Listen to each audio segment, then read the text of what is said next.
Apple has officially confirmed its next event for September 9th, and as always, the invite is already creating a lot of buzz. The event is called Awe Dropping, and the interactive logo has sparked tons of speculation about what's coming, like new iPhone colors, a more fluid design in iOS 26, which already know is happening, and even new infrared sensors coming to the Apple Watch Ultra 3 that could potentially help prevent heart attacks. According to analysts, the Apple Watch Ultra 3 might include new health features powered by infrared, like blood pressure monitoring, which Apple's been working on for years now. And one thing that really stood out on the event invite was the heat map effect on the Apple logo. When you touch it on the Apple website, it glows in shades of red and yellow as if it's sensing heat. That's typical behavior of thermosensors, and is fueling the rumor mill about hypertension tracking on the next Apple Watch. Sites like Tom's Guide and Mac Rumors say the feature isn't a sure thing yet because Apple is still working on making it accurate and reliable. But if it's ready, the Ultra 3 won't show exact systolic and diastolic numbers. Instead, it will look for patterns over time and alert you if signs of high blood pressure are detected. So the infrared theme on the invite might be a subtle hint that this feature is finally coming. But that's not the only hidden reference. In the announcement video shared by Tim Cook, the logo appears in an animated version with colors flowing smoothly, and that looks a lot like the new visual style of iOS 26 called Liquid Glass. It's a more transparent interface with depth and motion built into the design. Those same colors also seem to hint at new iPhone 17 Pro finishes like coppery orange that's expected to be the star of this year, along with a new dark blue. The iPhone 17 Air, on the other hand, is expected in a very light blue, almost white, and that shade also shows up in the event logo, so it might be one of the key marketing colors this year. So in this video, I'm breaking down everything we already know about the new products because a lot of exciting things are coming. But before we dive in, you know the drill. Give this video a like if you're into Apple content and subscribe to the channel if you haven't already so you don't miss any of the upcoming videos with deeper dives into each product. Okay, so starting off with iPhone 17, this year Apple is switching things up. There won't be an iPhone 17 Plus, and instead we're getting a new model called the iPhone 17 Air. This is expected to be the thinnest iPhone ever, somewhere between 5.5 and 6 millimeters thick. It's positioned between the regular iPhone 17 and the Pro with a modern ultra slim look. It'll just have one rear camera, but with a really sleek design and larger 6.6-inch display. Of course, it will not be the most powerful iPhone, mostly due to space constraints, but it will definitely stand out for being super thin and premium looking.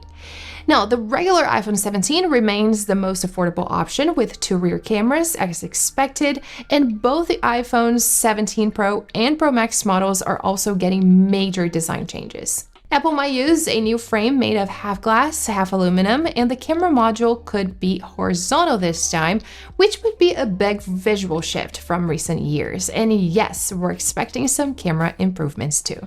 Now, quick heads up, I already have several videos here on the channel about all the iPhone 17 models, and each one covers different rumors and leaks, so if you haven't seen those yet, make sure to binge them after this video because all the details start to come together.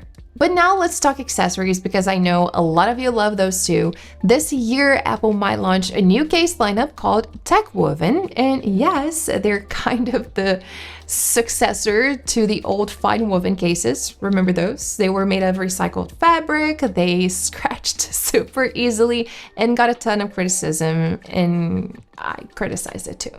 Well, it looks like Apple listened to the feedback. These new ones are said to be more durable, made with technical fabric and better finish. Some leaked images show tiny holes on the corners at the bottom, so you can attach wrist or crossbody straps, which is a huge trend right now and also as a layer of security. They're still MagSafe compatible, of course, and support the camera control feature. The color options that leaked so far include black, brown, blue, green, and purple, with names like Sienna, for example.